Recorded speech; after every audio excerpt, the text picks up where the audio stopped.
Сәлем достар, бұл қызық екен. Қазақша арнаға қолдау көрсетуді ұмытпаңыздар.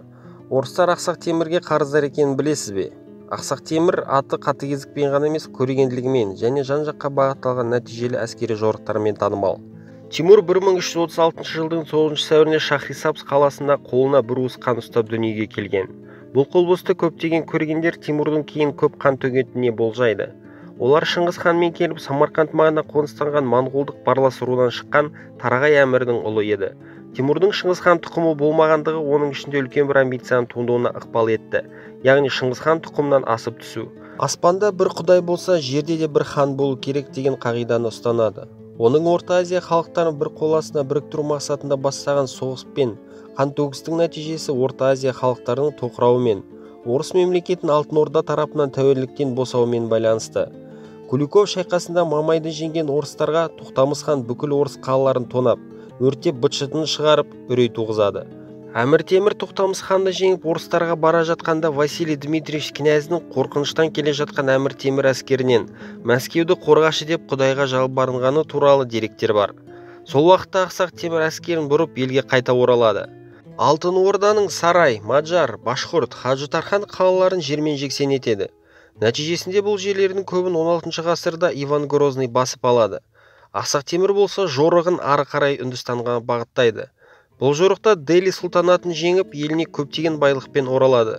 Европаны крес жорықтарын жеңіп жатқан Осман империясының сұлтаны Баязидті Анкараның түбінде жеңіп тұтқынға алады. Баязид өлімінен кейін Осман империясында ішкі тайталас басталып кетеді. Қартайған шағында Ақсақ Темір Қытайға жорығын бастап, сол жорықта ауырып 1405 жылдың 18 ақпанында қайтыс болады. Тимур құрған үлкен империяны мұрагерлері таққа таласып ыдыратып жібереді. 1941 жылдың 21 наурызында Сталинге Самарқандтағы Әмір Темірдің қабірін зерттеу мақсатында ашу туралы құжаттар түседі. Құжаттарды оқып, Әмір Темір өмірімен танысып, оның орыс халқына тиген пайдасын орасан зор екендігін түсінген Сталин зерттеу жұмыстарын жазда бастауына қол қояды. Самарқандта зерттеушілер жиналып, Гүр әмір мазарында шынымен де Темірланның жатқаны туралы қайшылықтар пайда болады. Себебі біреулер оның денесі осы жерде десе, біреуі Түркістанда, Ауғанстан жерінде, немесе өзінің туған жері Шахрисабзда дейді. Әртүрлі ой тұжырымдамаларды артқа тастап, зерттеуді Гүр әмір мазарынан бастауға тоқталады. 1 маусымда ең алдымен мазардағы балаларының қабірін ашуды бастап кетеді. Ұлы Шахрухтың қабірін ашып, оның дұрыс сақталмағанын аңғарып, 5 маусымда Ұлықбектің қабірін ашады. Оның жақсы сақталған бас сүйегі денесінен бөлек жатқан еді. Себебі оны Құдайға қарсы шық деп басын кескен болатын. Оны алып ары қарай зерттеуге кірісіп кетеді. Алдағы мақсат Әмір Темірдің қабірін ашу еді.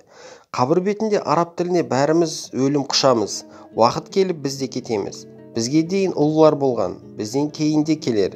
Егер кімде-кім өлілерді мазалап тәкаппарланып жатса, оны қарғыс атсын делінген екен.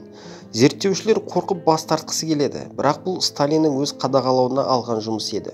21 маусымда Әмір Темірдің қабірін ашады.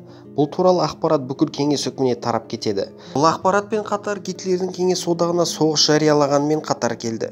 Тез арада сүйектерді Мәскеуге салып жеріп, зерттеу жұмыстарын тоқтатады. Темірдің бас сүйегіне арнайы материал жағып, оның түр әлпетін айқындайды. Осы уақытта елде өлілерді мазалап қарғысыз соғысқа алып келді деген әртүрлі қауесет әңгімелер тарай бастайды. Тіпті Әмір Темірдің денесін арнайы ұшаққа салып, майдан шебімен ұшып өткен соң, соғыс қимылдары кеңес үкіметінің пайдасына өзгеріп, Гитлердің әскерін артқа шегуі туралы да әңгімелер туындаған. Сталиннің тапсырмасы бойынша 1942 жылдың желтоқсанында тимуридтердің сүйектерін қайта жерлейді. Бір уыс қанды қолына ұстап дүние есігін ашқан Темір әлем жартысын қанға толтырған соң жаны тыныш тапқан шығар. Видеоға лайк басып, арнаға тіркеле кетіңіздер.